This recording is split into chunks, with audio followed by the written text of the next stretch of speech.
One of the other incredibly important parts of content marketing is your content strategy, because this is gonna be your plan. You really do need a plan. What you don't wanna do is go into your content marketing haphazardly. You don't wanna say, oh, I have a blog idea, let's just throw it on there. Oh, this would make a really cool idea for a video, let's just post it. Or maybe, starting a podcast sounds fun, let's do that.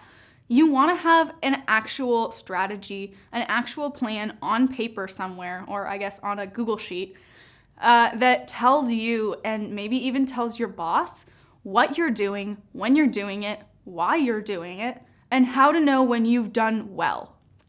So we have a content strategy here at Digital Marketer. This was my second big project and something I've recently finished.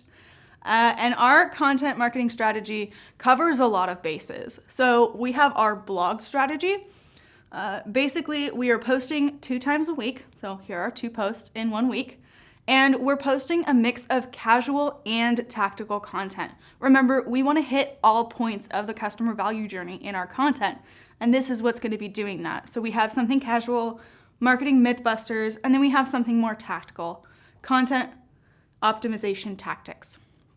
So we are also focusing on a keyword strategy that's new for us, but is being used by some big brands out there called content clusters. This is our kind of branded name for it, an easier way to think about it. So basically what's going on here is that we have our main categories for our blog, and these mirror the categories that we have around products. So we have social media here, we have email marketing over here, content marketing over there. This is not the only ones we have, but basically what we're going to be having is a big pillar piece of content right here, a core content that goes over everything you need to know. And then out here, we have these little secondary posts that are going to be helping to boost the authority of this central post, because this is what we want people to be going back to when they're finding our content in Google. But if all of these little posts rank for keywords that are similar or the same as this big post, it will help boost that authority. So here's an example. I went the pie route. It's been on my mind lately. Everything you need to know about baking pie. This would be that core piece of content that if you are wanting to pick up some people on awareness, this is going to be a great strategy for you to have something like this. But you can't just have a single post that just ranks, because it's going to take a really long time. So you have all of these little ones. How to make pie dough from scratch. 3 tips to prevent your pumpkin pie from cracking. The perfect apple pie recipe for the perfect 4th of July. Or 10 beginner-friendly pie recipes. All of these are related enough to everything you need to know about baking pie, but they're separate enough that they can rank for their own keywords and boost the authority of this central post. So this is going to be what we're targeting our content toward in the next few months. So those are our main blog strategies, and this is going to be really helping our rankings and our authority with our customers, with our new customers, and with our existing customers. So on the podcast side, we are also publishing twice a week, 1 episode for each podcast we have. This is the Digital Marketer Podcast. It's much more intro-friendly. It has a lot of thought-provoking interviews and fun, interactive stuff with people in the industry that have their higher authority. And then we have Perpetual Traffic. This is more tactic-driven. This is more an engagement or an excite podcast, because this is detailed enough that our customers who maybe know a little bit more about traffic, paid traffic, or organic traffic, they're going to be coming to Perpetual Traffic for their podcast. So the other thing that we do with our podcast is we promote on social and occasionally in our email list as well. Having a podcast out there is good, but making sure people know where it is better. And this promotion is really important to include in your strategy, because if you don't have something written down, it's going to be more of a nagging with your social media person, because they have their plan. And if your plan is not involved in their plan, then it's going to be you every week. Hey, can we put this podcast episode? This is really cool. Let's put it on social. Maybe I don't have time for that this week because I already have all of my posts scheduled out. Having that plan documented is going to be really important for continuing the promotion and the distribution of your content. So video, we have a nice little video strategy. We hadn't had a clear-cut strategy for video for a long time, and that was one of my main goals, is to put something down on paper. So this is our YouTube channel. We have all of these short little videos that we've uploaded recently. We use them on social, we use them on paid traffic, but they're fun, they're engaging, they're keeping our customers brand aware or building that brand awareness if they're still in that aware stage. So you want them to be engaging top of funnel videos. And additionally, we are going to be starting up or restarting our weekly update series. This is something we did for a long time that goes over timely news in the marketing industry or new tactics that people are coming out with. And we're rebuilding this because it's a great engaged strategy.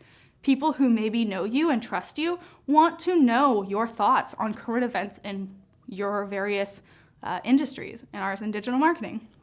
So we also have a nice little blend of informative tips and tactics that we do use for social media. We do post on YouTube, and we use these for paid traffic because having one video and using it across the board helps build that recognition. So when it comes to building your own strategy, there are a couple things that you need to think about. You need to know what you want to document because not everything is necessarily worth documenting, and some things you may not think about putting on paper, but it's really important. So things you can look at are content types. Am I doing a blog? Am I doing a podcast? Am I doing a video strategy? Having specifically what you're going to be producing on your content marketing strategy is really important. Additionally, your posting frequency. Is it once a week? Is it once a month? Putting that down on paper ensures that you're going to be consistent. And that's one of the most important things with content marketing, consistency. Additionally, putting your distribution venues. Am I using Vimeo? Am I using YouTube? Where am I going to be giving this content out, and how are my customers going to find me? Something else you want to put on your strategy are your KPIs or your key performance indicators. Because if you don't know what success looks like, then you don't know if you've made it. Having something on paper that documents, oh, this is when we've hit our goal, is important because it allows you to track your progress. Additionally, your strategy should not extend longer than about a year, because while you want at least 6 months, since content marketing can take a long time, you don't want it to be a year-long or a 2-year or a 3-year strategy because that limits you. Then you don't get to grow as a brand and your content doesn't get to adapt to changes in the industry. So this is our content marketing strategy. It runs from Q4 2019 to Q4 2020. And this is just the beginning. All the rest of it I already told you about. But having this in a document, this allows me to hand it over to people. Say, hey, we're doing this because it's in our strategy. We're not doing this for fun. It's important. Additionally, having it on paper allows you to track it and check in on it and see how it's adapting with changes in the industry or with changes in your production. And if it's not working, stop. There's no reason for you to continue working on something that isn't doing for you what it needs to be doing. Having something on paper that makes it more official is really important for ensuring that consistency or the changes in your strategy.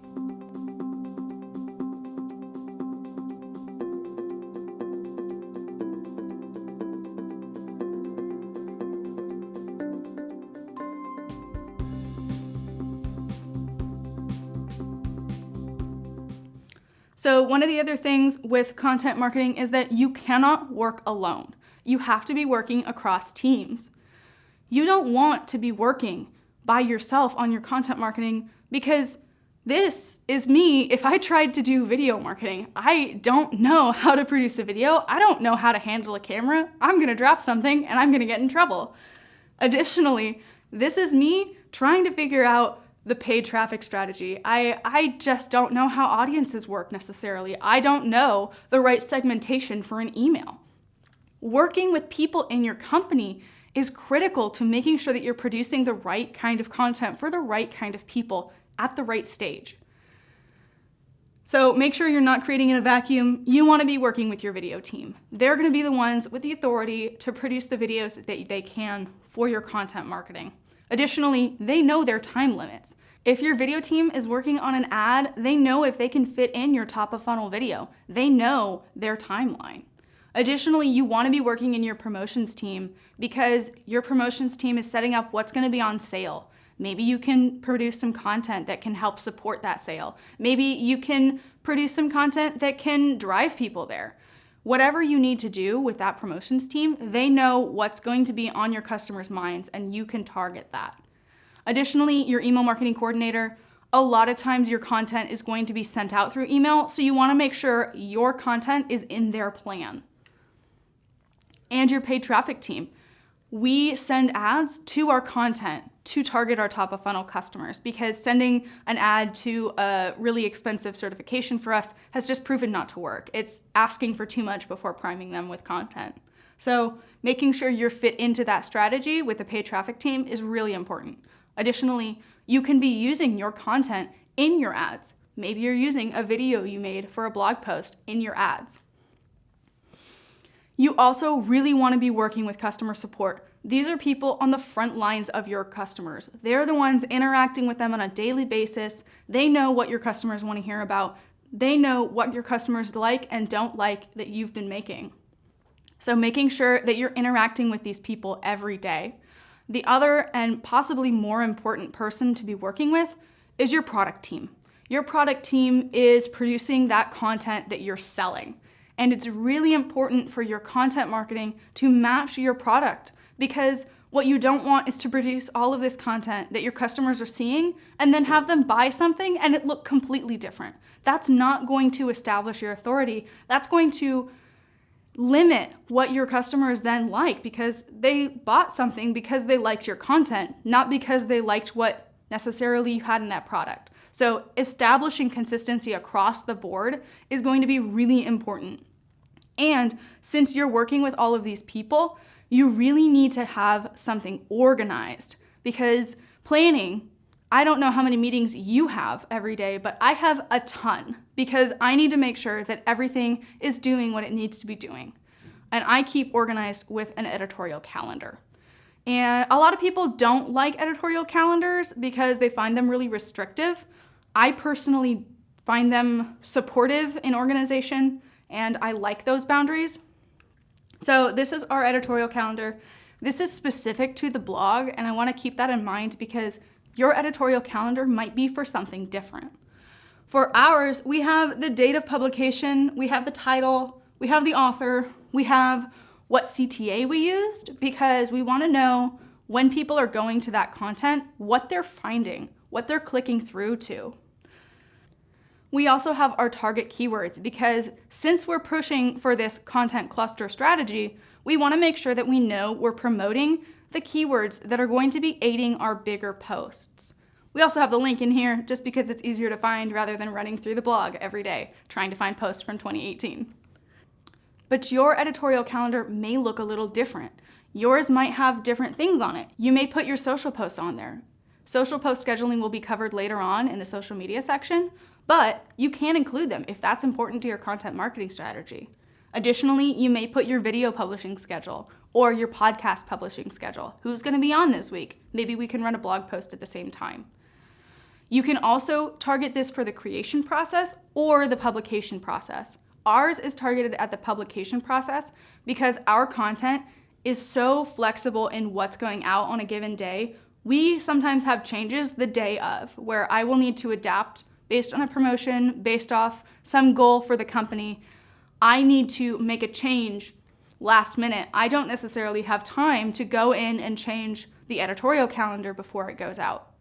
So ours only documents the publication. Additionally, you have a lot of options when it comes to what specifically you're tracking with those content types.